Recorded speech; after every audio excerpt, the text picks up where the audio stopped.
10-story apartment building went up in 28 hours and 45 minutes. Full building walls, windows, balconies, electrical wiring, all of it finished before the next sunset.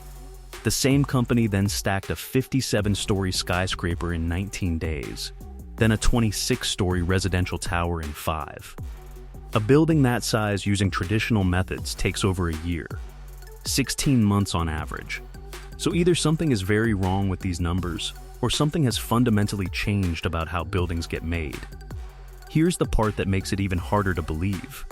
The man behind all of this, the person who figured out how to stack entire apartment buildings like shipping containers, is not an architect, not an engineer, not even from the construction industry. He ran an air conditioning company. And the reason he got into buildings traces back to one of the worst natural disasters in modern Chinese history. One earthquake changed everything. Zhang Yue is the chairman of Broad Group, one of China's largest manufacturers of central air conditioning systems. That's where his fortune came from. That's what his name was built on. Then, a magnitude 8.0 earthquake struck Sichuan province. Nearly 70,000 people lost their lives. Tens of thousands of concrete building, schools, hospitals, apartment blocks simply came apart. What Zhang saw in the aftermath rewired him completely. Concrete is heavy. Concrete is rigid. When the ground moves, it doesn't flex.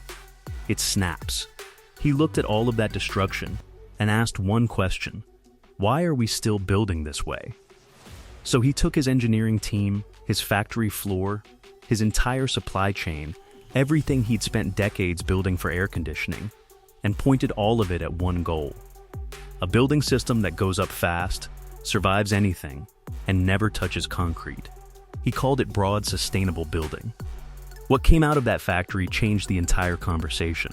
How it actually works, everything, every wall, every floor, every balcony gets built inside a factory. A 230,000 square meter facility. Each module comes out roughly the size of a shipping container. Walls fold down into floors. Windows and balconies fold outward. Electrical wiring, plumbing, and ductwork are already fitted inside before the module ever leaves the building. Trucks carry them to the site. Cranes lift them into place. Steel bolts lock them together. The whole thing assembles like flat-pack furniture at massive scale. No pouring. No curing. No waiting on weather. The site itself isn't really a construction zone, it's an assembly zone. That's the fundamental difference. Traditional construction builds a structure piece by piece in the open air. This system builds every piece under controlled factory conditions and snaps the whole thing together on location. The build that went everywhere, the first real proof, came on camera. Broad Group set up cameras in Changsha, China, 3 cranes, a full crew on the ground, recording the entire build from start to finish. The foundation was already in place.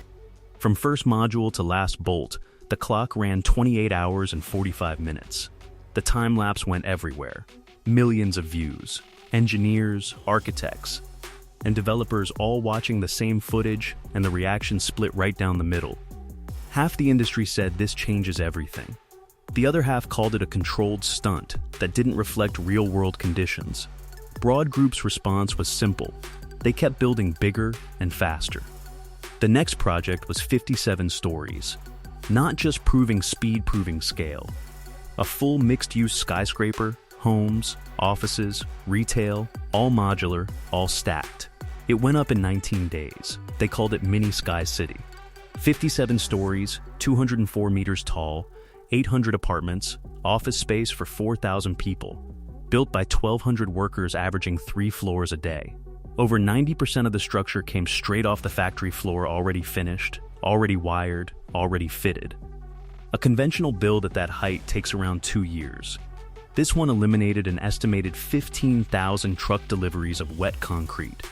And that still wasn't the most aggressive timeline. A few years later, a 26-story residential tower called Jingdu went up in just over 5 days with roughly 100 workers. A building taller than most downtown apartment blocks, assembled by a crew that could fit on a single bus. Is it actually safe? At this point, the question shifts. It's no longer about whether the system works, it clearly works.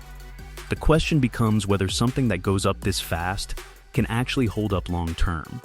The steel modules Broad Group uses are 10 times lighter than conventional concrete panels and 100 times stronger under load.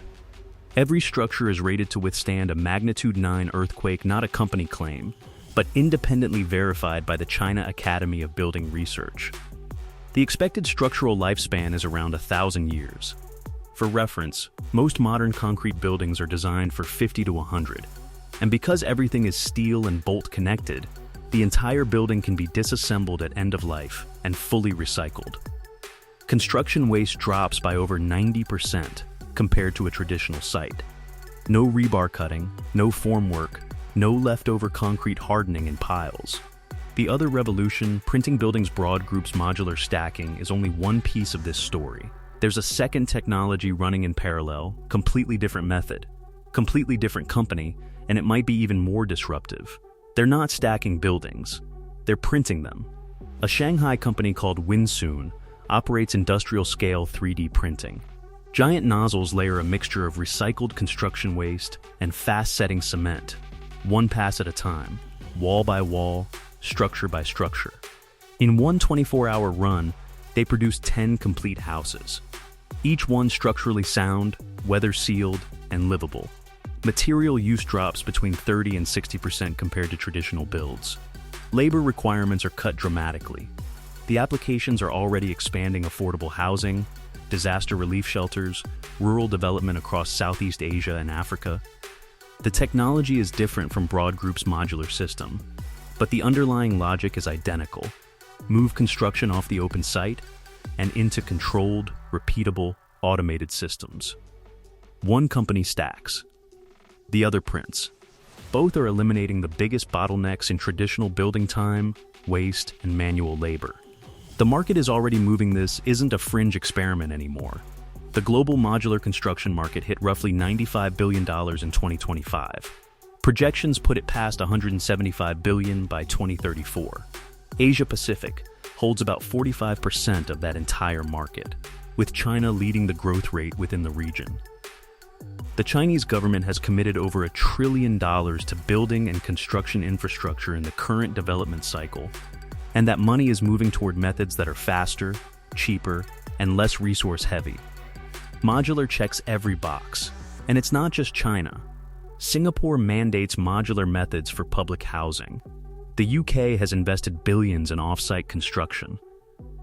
Japan and South Korea are scaling factory-built systems across residential and commercial sectors. The money is institutional. The policy is government-backed. So why isn't it everywhere? There is a global housing shortage estimated at 100 million units and climbing. Construction costs are rising in every major economy. Labor pools are shrinking. The average age of a construction worker in the US is over 40, and the pipeline isn't replacing them. The technology exists, the proof exists, the money exists, and yet most of the world is still building the exact same way it did half a century ago.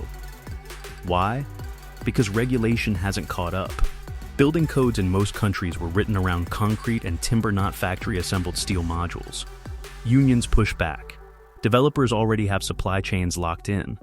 Change at this scale threatens entire industries, and those industries have serious political weight. So, the gap keeps growing. China builds a 26-story tower in 5 days. A mid-rise apartment in London or New York takes 3 years from permit to keys. Same planet, same decade, completely different centuries. The only question left: the technology is standing. It's occupied. It's scaling. A 10-story building in under 29 hours. A 57-story skyscraper in under 3 weeks. A 26-story tower with 100 workers in 5 days.